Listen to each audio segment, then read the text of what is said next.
Hey guys, how's it going? Brandon here, and welcome back to another week of PPL action for you guys. This is week 3 Division 1 match recap, and thankfully I'm not alone this week. Trog is back. Hey, what's up guys? I might have just gotten a little bit of an audio hookup, but I'm definitely here. Brandon's not recording alone. Thanks so much for doing that last week. But I'm here, I'm alive. You can all give me a round of applause because here's more PPL recap. We're back for some more, and I've got a bloody cat that's meowing at me. Go away. Right, so very good week once again. Some more interesting things going on. Some very interesting battles to say the least. We've got quite a bit to talk about and to get through, so let's get straight into this. Who we got first, Trog? First match, we've got Polymac and the West Coast Wingles going up against Baby Eric or Vandal X and the Seattle Onyx. Eric just coming off of a loss, and of course Polymac 2-0 so far this season, or rather 0-2 this season, so both of them are looking to get a win.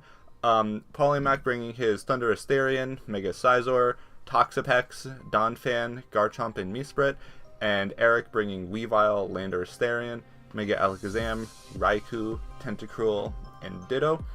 Battle did turn into a 1-0 victory for Polymac, getting his first win. Congratulations. And Eric unfortunately getting off really well. Eric unfortunately going 1-2 this week, but it was a very fantastic game played by both of them. Oh, definitely.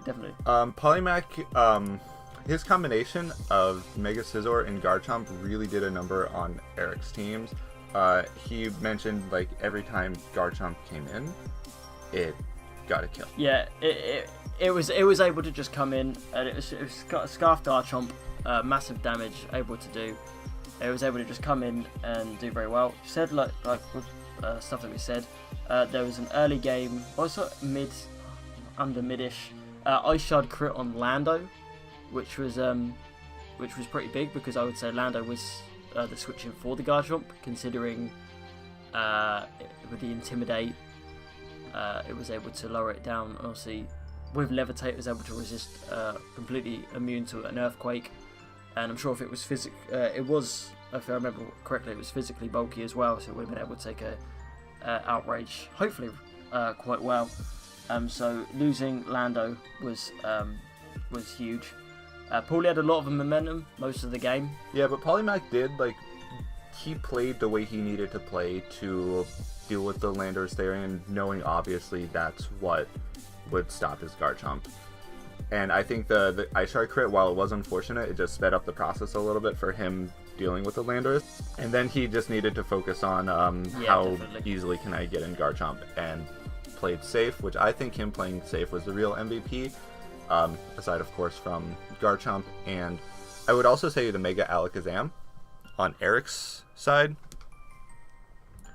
which in its own played it very well with the Trace, was able to he got the Levitate from the Mesprit, so he could possibly have dealt with Garchomp using that. There was a play where Paulie actually said that he forgot that the Mega Alakazam had traced the Levitate, and he still went for Earthquake, but Eric did actually switch out. And had he stayed in, it would have been a really interesting match. I'm not sure if Eric also forgot that there was a Levitate on there too, but it would have been really interesting if Alakazam would have dodged that move.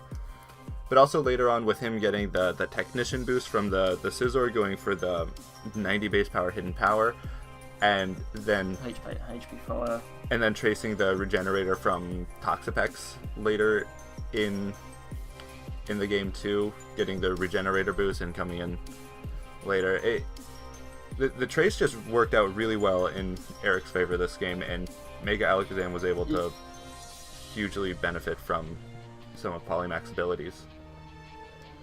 Yeah, it's like if he didn't, I'd say if the Mega Alakazam was able to get him back to just a 1-0, I feel like if he didn't use it so well, it probably could have been maybe a 2 or a 3. Eric tried really well to get back into it. He made a few double switches that were into his favour, and it had Paulie on the edge a little bit. Paulie was able to keep calm and play it simple and just do what he needed to do. And the other thing I said was that Eric just needed a scarfer. It was.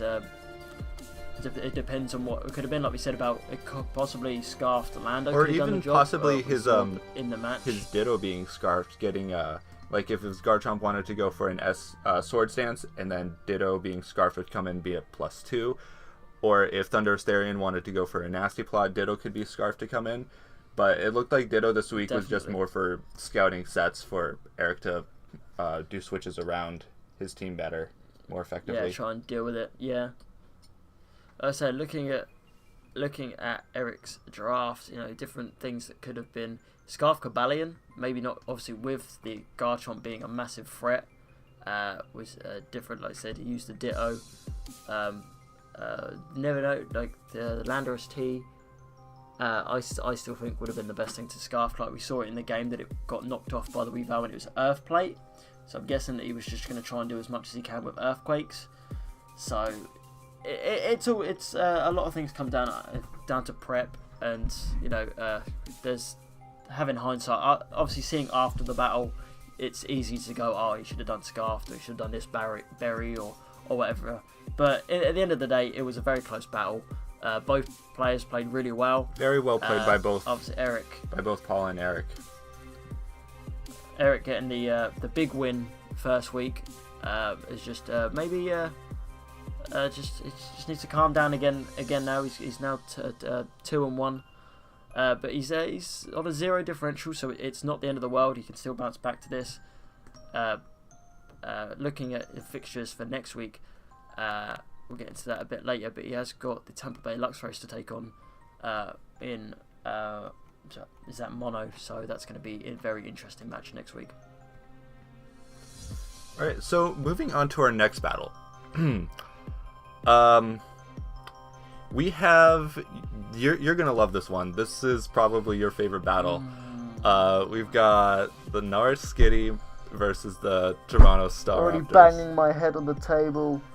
I'm sure for people who have watched all the games, which everyone, you should go and watch these games. They're all fantastic. But if anyone did watch this game, you're probably groaning just like us. Sit down and relax, and this battle was this. Like I said, I turned around. I said to Trog last night, this match was hell. Simply like me as a player myself. Like I've openly said that I'm a massively hyper offensive player.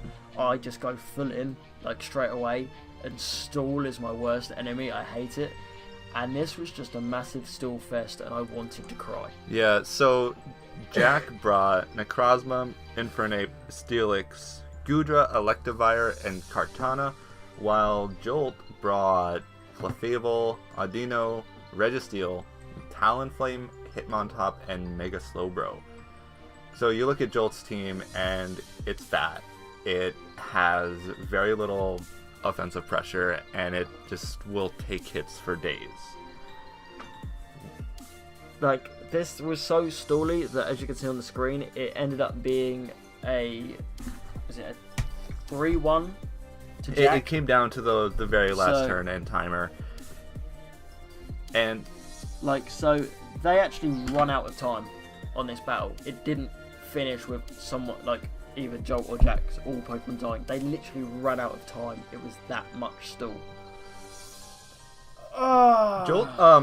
Jolt did say in his prep that Jack's team was quite scary, and because of some of his some of the offense that he could bring, particularly Mega Beedrill, could easily break through the team that he wanted to bring.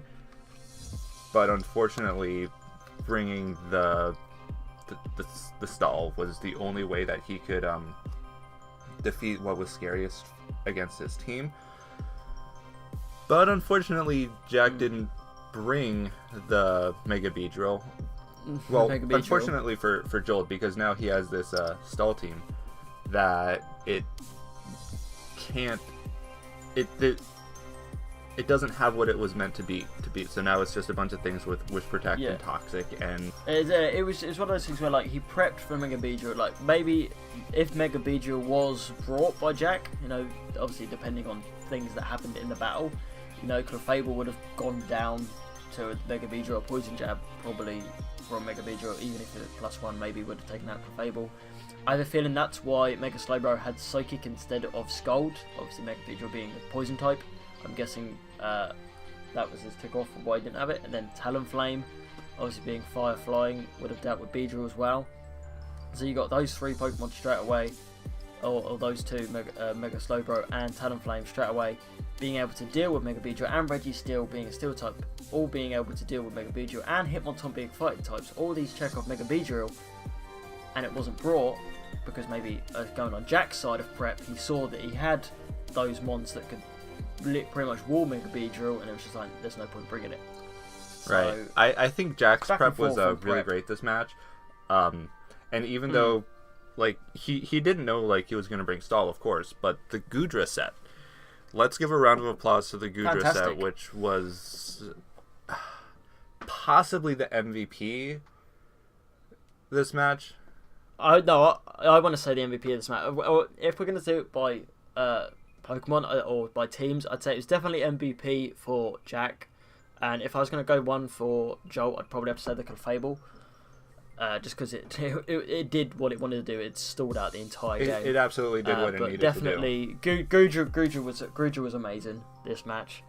It was Sludge Wave, Sub, Fire Blast, and Dragon Pulse. It was the one point again, like I said, that the one of the subs went up and Jack was on low yellow health, and it was able to get up back to full HP just from leftovers. Right. That's how stally this game was. Yeah, Jolt's team did lack some offense, and it was mostly in the form of toxic stalling. And yeah, what? It's hard to talk about because, like I said, if you wanna, I think the person who actually explains it the best is probably Jolt. So if you do want to check out his team bit, he would explain probably the best out of either like me or Trog could do is why he did it. And he did say at the end that he probably will never do it again because he hated that battle just as much as Jack did. Well, I say hate the battle. They probably didn't hate the battle, but the way it played out wasn't too fun, I'm guessing. And but I have to give hats off to both of them. They both played well. They both played their game, and it's a very good win for Jack. But Jolt shouldn't take anything away. He played very well. It just in terms wise, if the battle would have gone on longer, we did say that it would have been a 3. Right, and the last turn Clefable would have gone down, but the timer had just run out. The timer. So kudos to both of you guys for keeping your head in the game the whole time and playing as best as you could the entire match. So after this, they're both on 2-1. So nothing to be ashamed of there. There's still more wins than defeats, so they can go in next week against their opponents and try and get that 3-1. All right, so our next match, we've got 2 teams that I believe are 2-0 going into the match. The Tampa Bay Luxrays and Monotui, and the Cleveland Bros and Ruby Marrow. So Ruby brought Pelipper, Kingdra, Mamoswine, Ferrothorn, Meloetta, and Scolipede, while Monotui brought Klefki, Gliscor, Swampert, Victini, Hawlucha, and Licky Licky. What's the first thing you noticed? Is it the Rave Squad? Well, what we look at, excuse me, was definitely that once again he'd had the Pelipper and the Kingdra, so again the rain was going to play effect. But just looking at the teams, it was evenly matched. I think things had ticked off for each other. They prepped for each other really well. It was going to be interesting. Obviously, Ruby saying that he'd never beat Mono either, so he had something a little extra going into it. Depending on sets, of course, things were against each other. So you see, like on the other side with Mono, the Victini was there, the Swampert was there as well. To Licky Licky being fat as it is, but I don't know. Seeing the rain being used by Ruby and still bringing Victini and Gliscor. But it played out well. Like the Victini did tick off the Pelipper in a way. We'll get into that more in a bit. And obviously the Gliscor, I'm guessing, was possible. I'm going to say possibly for the Mamoswine, even though it is an ice type, the ground being there.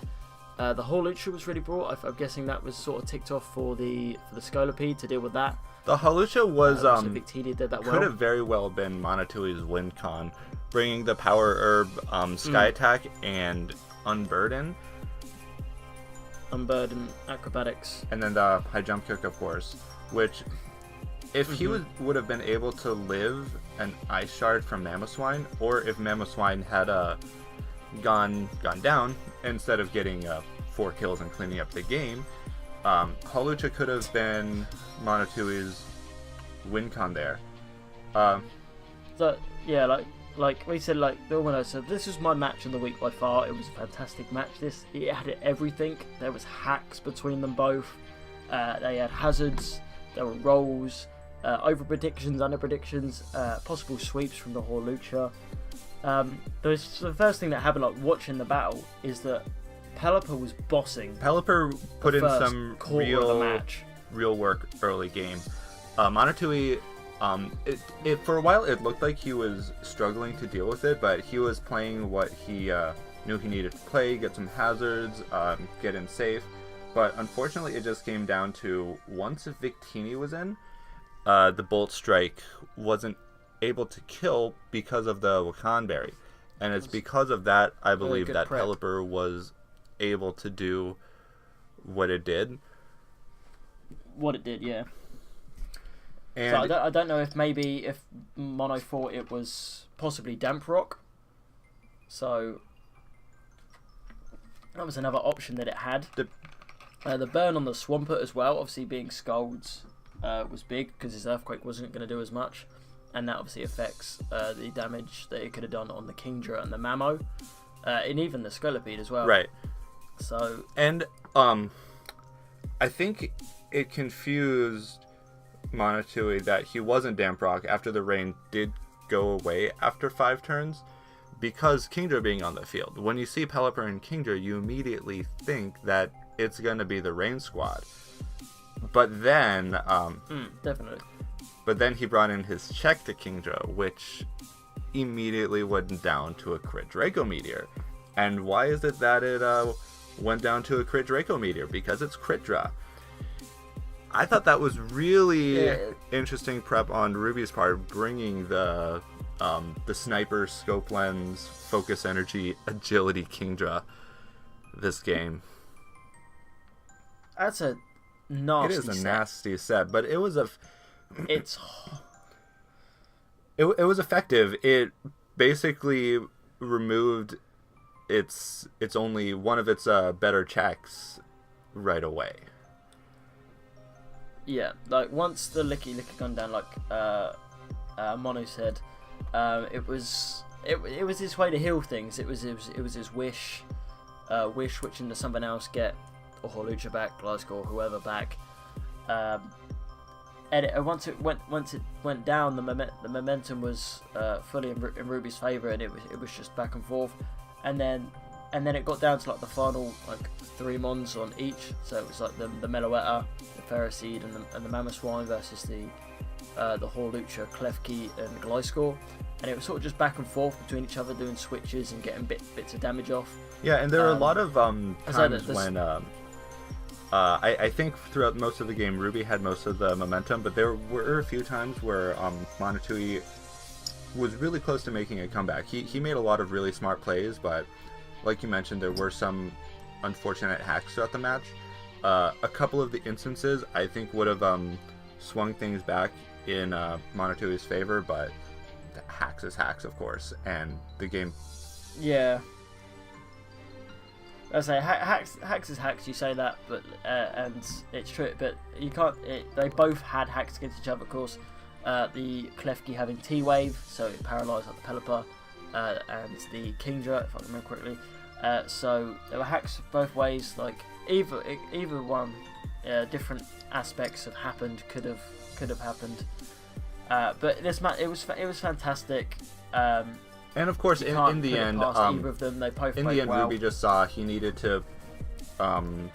He saw Mamoswine was a win con, and he just needed to damage the Hawlucha enough so that he could kill it with an Ice Shard, even if it was Yachi Berry, which it ended up not being. So he could have possibly won more handily, but he knew what he needed to do to win and was able to clean up with Mamoswine in the end. Yeah, he needed to make sure that it wasn't Yachi Berry, and he just needed that assurance that it was going to work, because obviously if he was, he would have been in massive trouble. But both played incredibly well. Ruby's on absolute fire, still undefeated so far. And currently this season. the only undefeated team in the league. It is. God, that's true. Yeah, I've just realised that is. Looking at it and going in next week. What has he got? They are playing. They're going to be playing against Will and the Buffalo Bills. So that's going to be a very interesting match. So I know Will can bring some absolutely nasty things. So that's going to be interesting to see next week if Ruby can continue his winning ways and go 4-0. Definitely going to be interesting. So our next match, we have the Melbourne Victory Stars, which also Jack, I guess we're calling him Better Jack now, versus the Baron Munich and Shoddy. Bayern Munich and Shoddy. So Jack brought Tapu Bulu, Lantern, Tauros, Latios, Scizor, and Silvally, where Shoddy brought Mega Charizard X, Jirachi, Dugtrio, Aerodactyl, Seismistoad, and Skuntank. Like we said straight away, so first time, it was the Megazard show again. It was amazing, this battle. Shardy used it perfectly. He knows exactly how to use his Megazard X, and once again it come through for him in the end. It certainly was the Megazard X show, but the battle of what was a great battle overall. Aside from Zard cleaning up towards the end, I want to give a huge shout out to Tapu Bulu, which is just a monster, and it's an absolute beast. It does so much damage. It's broken. And I thought Jack played very well with the Tapu Bulu this game, getting 2 kills and 1 death, of course. But I thought he was just able to play with it very well this game. Grassy terrain really came through for him. Yeah, it was able to get HP back, so where Shardy couldn't finish up and sweep. Like, you needed that Zard X to do a little bit more, which he was able to do. Bringing Hornleech was very smart. Obviously, Seismitoad just dropped so fast, and all the HP was back. And I thought at that point maybe the momentum was maybe in Jack's favour a bit. Shardy did very well to swing it back round at that point. Like, the Bulu was running wild, but well done to Shardy for bringing it back round and was able to use it in a way to cripple the Bulu. Yeah, and towards the end of the battle, if Shardy had slipped up at any point when it was Mega Charizard versus Tapu Bulu, if he had made the wrong play at any point, it most likely would have dropped to Tapu Bulu, which, if you see Mega Charizard X KO'd by Tapu Bulu, that's got to be worth something. But Shoddy, of course, played correctly, was able to get the KO there. Yeah, it's just looking at the back through now. It's just noticed that Jack tried to leech seed the Zardex near late on. Maybe he was trying to preserve some damage, but I think at that point it was pretty much game over. Maybe going for a move instead of a leech seed would have been better. Maybe, I don't know, because the Taurus was able to outspeed. The Taurus died beforehand. Sorry, my bad. But it was pretty much game. Maybe he wanted to get it down to enough points where a Bullet Punch was kill. Because if you look, Bullet Punch did a nice chunk, even though it wasn't very effective. So maybe if he did go for a Wood Hammer, it might have gone in different favour. But like you said, different plays can happen. But Shardy was able to clean up. Obviously, a Flare Blitz against the Sizzle was going to be an easy KO. Obviously being 4 times effective. But well played by both players. A really good, solid battle from both. One thing I said you. One thing I was hoping to see this game is in Jack's prep he brought Normalium Z Sylvally, hoping to use the Z Explosion, which the entire game I just wanted to see the Z move Explosion, and I was really looking forward to that, but unfortunately he didn't get a chance to go for it, or just didn't want to click the button before he got KO'd. But so with something like that, it definitely needs to be a last resort or the right play to do, and it wasn't really at the time in the battle to be able to do it. Lantern was really well, I think, for Jack. I reckon he used it well. It countered the Scum Tank a bit. The poison, unfortunately, Sylvally was unfortunate, and the damage that Sylvally did on Jirachi, even though I know it was a crit, but even then, and then the crunch, it really did cripple Jirachi quite a bit. Sylvally, even though it didn't get able to do as much, even though it didn't get to use its super explosion, it still did like you said, significant damage to the Jirachi, which was good for him. Like, yeah, looking at it, it was a 1-0 in the end, so it was chip damage. It was whittling away. It was back and forth. Any 1-0 is a very close game, as you know, very intense. Both played extremely well. It's going to be interesting to see next week if they can still continue the momentum and do the same. I always like looking at like the comments on the videos and stuff, and I remember looking on Jack's and Charlie saying that he did really well, really good momentum. So it's nice to see that stuff. He said he had good form throughout the entire battle, so neither can be like I also said, either Jack can't be upset about the way he played against Charlie this week. It was a hard fought loss, and he shouldn't be upset about that at all. Yeah, they both played incredibly well, and it could have been. There are so many points where it could have been anyone's game throughout the match, but it was just a matter of who was able to make the right plays at the time and play the way they needed to play. And Shadi, of course, made all the right moves he needed to win. To finish up. Next game, we have Jordan and the Southampton Sneasels versus Will Makati and the Buffalont Bills. Jordan bringing the Kyurem, the regular Kyurem, Manaphy, Amoonguss, Electabuzz, Mega Sableye, and Sylveon. And Makati bringing Mega Pinsir, Shaman, the Good Boy, the Zygarde Dog, Nihilego, Vaporeon, and Delphox. It ended as a 3-0 to the Buffalo Bills and Will. Jordan just can't seem to get going. But I think this week, like we said, Will just knew from the get-go what he had to do. Will, like everyone else, the unfortunate thing for Jordan is he is really limited by his draft at this point, I feel. The first two battles were able to capitalize on him not having proper ground resists and immunities.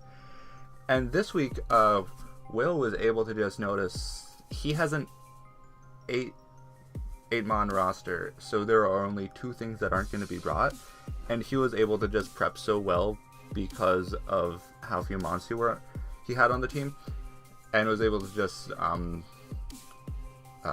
prep for the right things. And Will's prep was great this match because he just knew what he needed to do to win. Yeah, like you said, like if you like with Jordan having, like you said, an 8-mon draft, it is a lot easier for someone to come in and predict what's going to be brought. Knowing Will personally and what type of battler he is, he easily would have been able to see what the things coming in were going to do against him. It was maybe some different plays that happened, but he knew what he needed to do to be able to come in and do some big damage with Zygarde Dog. And I'm not even going to try and say its fucking name because I can't say it. But it wasn't a bad battle. It was just one of those where Will knew what he had to do. and he just did it. Jordan, we're hoping Jordan gets some momentum going in. But looking at Will's thing, Life Orb Shaman with the Seed Flare was so damaging. Shaman was able to get so much early game momentum because his one switch to a Seed Flare was the Amoonguss, but he was able to put Psychic on the Shaman, so the combination of those two moves were he was able to just click buttons safely and force him to switch around, and he was able to just get some really great early game damage that way. Definitely. Another thing we said is about possibly Jordan doing some transfers to try and switch some momentum different ways, and he actually does. Spoilers for anyone who wants to know, but he has done some transfers activating into week 4. He's actually dropped Amoonguss and Electabuzz, and he's picked up Bronzong and Whimsicott. I mean, Whimsicott having Prankster can be a pain in the ass, and Bronzong being an absolute defensive wall could do some. And good of course, having Levitate, so we can finally say you have a ground immunity. Finally has a ground immunity. Let's take it. So let's see you go 9-3 now. Now that you finally patched the big hole, you can I definitely think that this will be good for him in the end, and he can definitely get some wins going through into the season.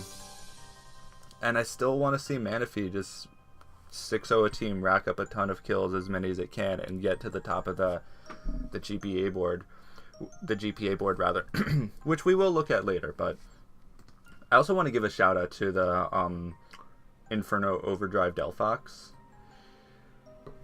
Especially because neither of them thought that would kill, and it was just like it dropped a Kyurem.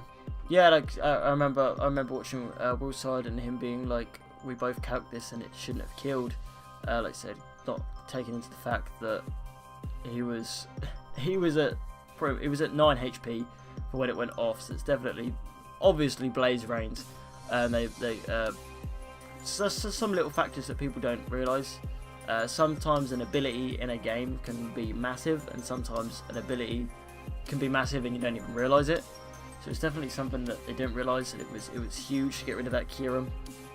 Obviously going down the next turn to the poison, but it was able to get a massive kill on the Kyurem, obviously being a massive threat, and getting it out, and it freed in Shaman to come in and again do what we said it needs. It would just click Seed Flare and get off some massive damage.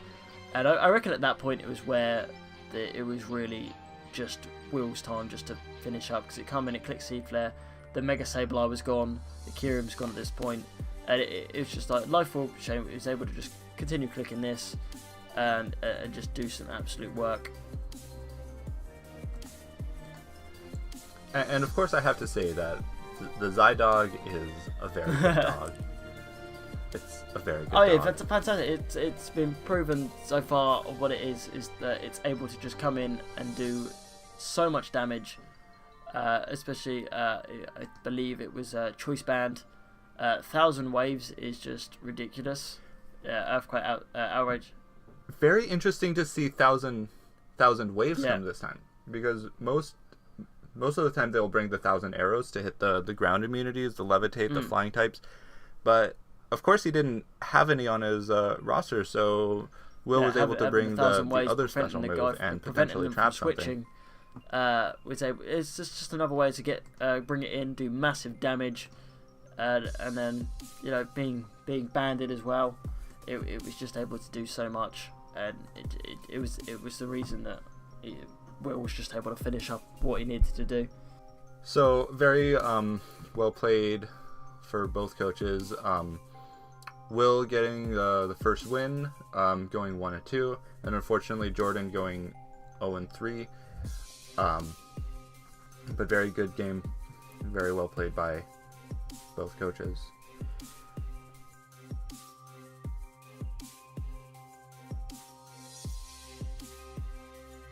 So our next match, we have the Canberra Two Cannons, and formerly Travesty, but recently taken over by Shadow Gaming Hub, but this week played by Burke, versus Maryland Torterrapins, and Under the Radar Kelly.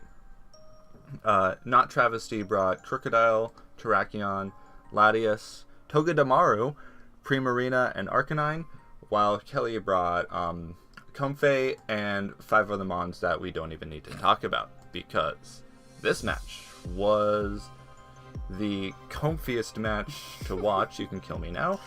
But it was it was Confident Suicune from Kelly just did the job perfectly. Suicune just ate up so many hits, and then Comfey getting 4 kills with the Specs and Priority Draining Kiss. It wrecked absolute lives, and it did its job so well.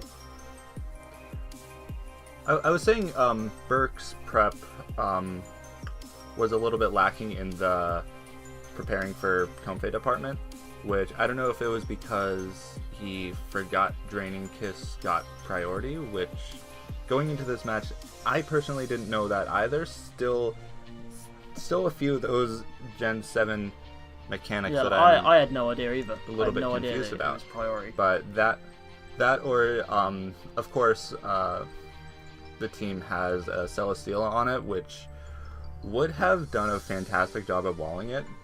So I don't know if he was just like, this is such a huge threat, it absolutely like is going to be on my team, he's got to see that, and Comfey can't do anything against me. So I don't know if he just thought that and was just under prepped for it. But even without that, like Kelly said, in his match, Greninja would have been able to sweep at many points in the game. Yeah, definitely. Like we say that we didn't know who actually did the prep, because obviously where it's gone, Travis had to pull out, and Colton, or was it Burke, and we were just like, we didn't know who was making the prep, and obviously coming in it being a bit confusion, I think was a little bit of a disadvantage. But Kelly took massive advantage of that, getting the biggest win of the week with I believe a 4-0. Yeah, the game did eventually come to a 4-0 in Kelly's favor. So it's definitely like, I want to say I'm hoping it's down to a little bit of confusion between people, and maybe a little bit of a rush team. If they were trying to figure out who was going to do battling, maybe they had to rush something together. Obviously, Kelly having the time to be able to use what team he wanted and be able to do it well. But we do know for sure that it's definitely, if we say, it's definitely going to be Colton next week. So Colton going into next week against Jordan, who maybe Jordan's going to be able to possibly use that as well in his favour if it's a little bit more confusion. But it's definitely going to be interesting to see both those teams next week. Obviously, Kelly's taking on Better Jack, shall we say. So Better Jack doing a very good game against Charlie this week, and Kelly having a very good game. It's going to be interesting between those two next week. Yeah, so we had some fantastic games this week. I enjoyed watching all of them. Even even our game with Jolt and the Don't stall. lie. It was still a great game. Everyone played so well this week. It was so nice to see. So we can move on to the league table. See who's standing where. Of course, like we mentioned, we have Ruby Marrow and the Cleveland Bros sitting undefeated, 3 wins, 0 losses. We have a lot of teams in the center. It's starting to level out as an even playing field. We have a lot of 2-1 teams, a lot of 1-2 teams, and people have been moving. It's up and down it's back and forth at the moment. We until there's probably a few more weeks yet to go, we'll probably see a definite who's going to be like top 4 or 5, because at the moment it is just literally going to be back and forth, and it's down to differential at the moment where people are in the table. Like Troy said, there's 2-1 teams and there's 1-2 teams, and it's literally based on differential of where people are going. But obviously with the 0 and 3, it will be interesting to see. If some players do start playing for differential, but at the moment it seems like more people are concerned with getting the safe wins. Yeah, at the definitely. moment. They have a lot of differentials around like 0 and 1. Ruby, of course, being at +9. but the next closest being a +4 from Kelly. Yeah, so this rate next week, he Ruby would be able to play safe and just get a +1 because he'd still get the point, and he's got enough over Kelly in second to be able to get the +1 and it not really matter differential wise. So those sort of aspects you'll be able to see over the next few weeks, and it's going to be interesting to see who does play for the differential. It's going to be interesting to see if maybe prep changes for differential and certain plays change for differential. It's going to be very interesting to see. Absolutely. Going into next week, we've got some really great matches coming up. We have Jolt versus Paul, two coaches, or rather, Jolt coming off of his first loss of the season, and Paul coming off of his first win for the season. So it'll be really interesting to see this match. I think they're both incredible players, and I'm really looking forward to this one. Yeah, next we have Tampa Bay Lux Rays versus Seattle Onyx. So, of course, Mono losing the 2-0 this week in a very good battle. So next week they're both going off a loss. Obviously, Seattle Onyx, Eric losing 1-0 to Paulie Mack. So both in a loss in week 3. So it's going to be interesting for them two to see who's going to bounce back. Still think it will be interesting to see who does what next week. But that's going to be definitely another match to watch out for. We have Shadi in the Bayern Munich and Nord Skitty, Jack the Don Fanatic. I'm probably well, it's hard to say which match I'm looking forward to most, but this one I'm hoping is going to be like a complete nail biter.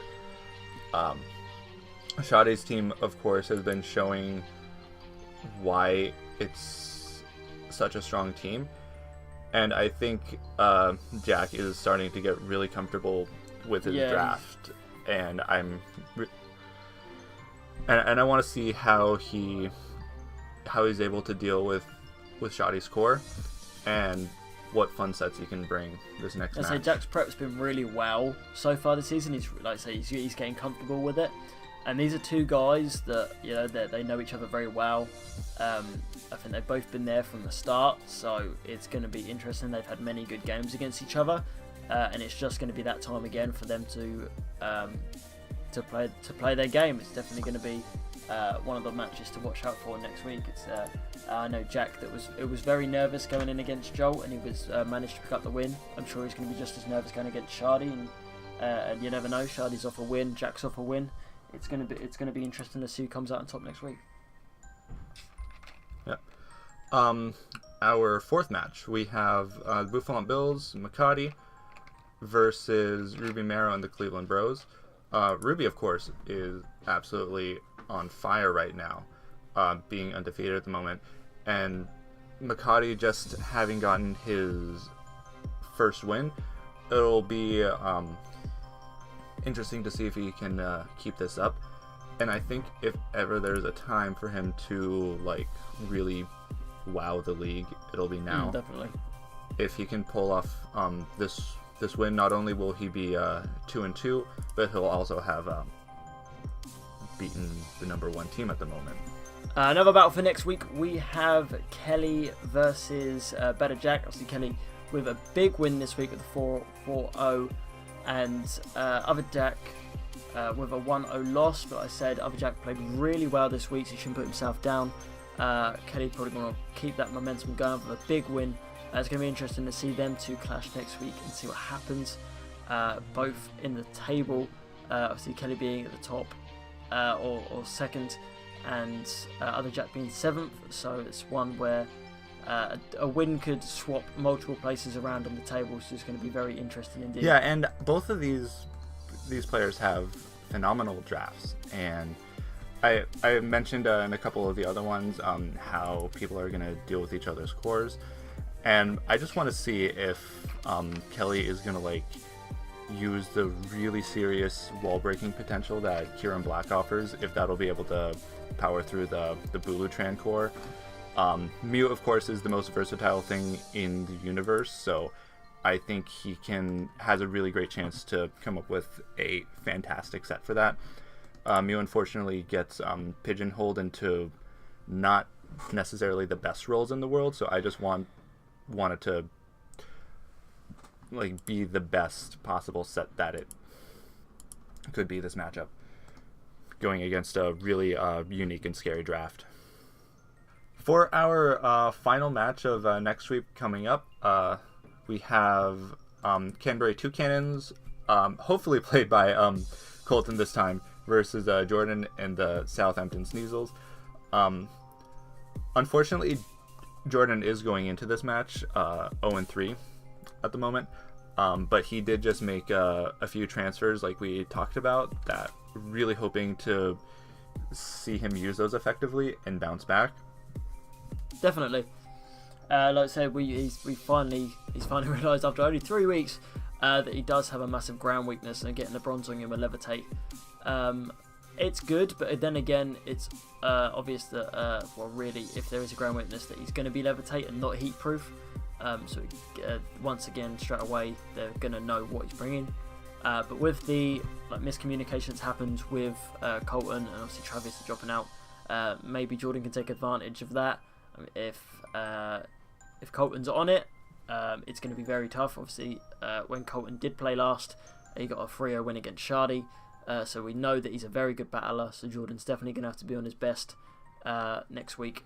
And I'll just be curious to see if Colton is able to get really comfortable with this draft, which unfortunately he didn't draft himself, and picking up someone else's team can often be difficult.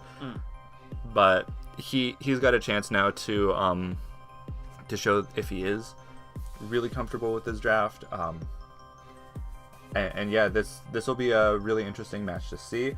Half hoping for Jordan to come out on top. Of course, it's nice to see someone get their first win, but it would also be fun to see Colton get really comfortable with his draft. Yeah, it's one of those things where it's like you'd be happy to see either one of them win for different reasons, but it's definitely going to be an intriguing game to watch for definite, and all of them. Just to let you guys know, if you want to watch any of the battles and want to check out any of the coaches, definitely make sure you go in the description. All the links will be down there, including ours, if you want to follow us on Twitter for any updates or anything else. And make sure you subscribe to the official PPL channel for any updates to come your way.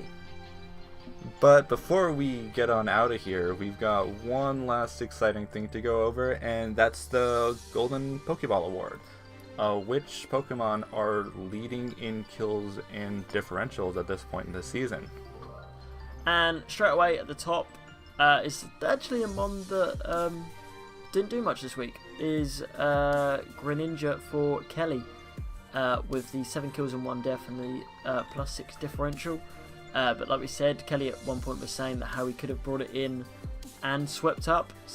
It just proves how great this thing is going to be.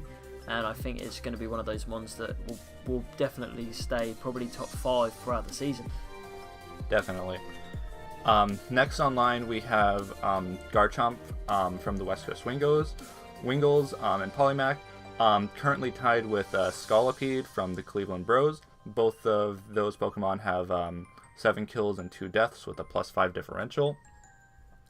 And then, again, from the Cleveland Bros, 2 back-to-back mons in the top 5. We have Mamoswine with 6 kills and 0 deaths with a +6 differential. Next on the line, we have Diggersby from Jolt and the Toronto Staraptors, still sitting at 6 kills, 2 deaths with a +4 differential. And then we have Swampert from Tampa Bay Luxrays, getting some huge kills in week 2. It's currently 5-2 with a +3 differential. New on the board, just 1 game played, we have Comfey from the Maryland Torterricans. This week alone, just getting 4 kills and 0 deaths already on the board. That is fantastic to see, and I really hope to see it stay there. And the next 3 mons that we have are all 4-1 +3. We have Kartana from the North Skitty, Lander Asterion, still with all of its kills from week 1, and unfortunately 1 death from earlier, and Mega Charizard X from Shoddy. And just under them, it's unfortunately not in the top 10 due to alphabetical reasons, we have Nihilego from the Buffalont Bills, which is proving itself to be offensively powerful, and hope to see it on the board later. Okay, you guys, so that is us done for this week of PPL Week 3. We hope you guys have enjoyed. Hopefully, everything is sorted for next week. If you have enjoyed, like I said, make sure you hit that subscribe button and the like button. If you're new around here, make sure you check out all the coaches in the description down below. Our links are also down there as well. I'd like to thank you guys so much for watching, and we will see you guys next time. Laters!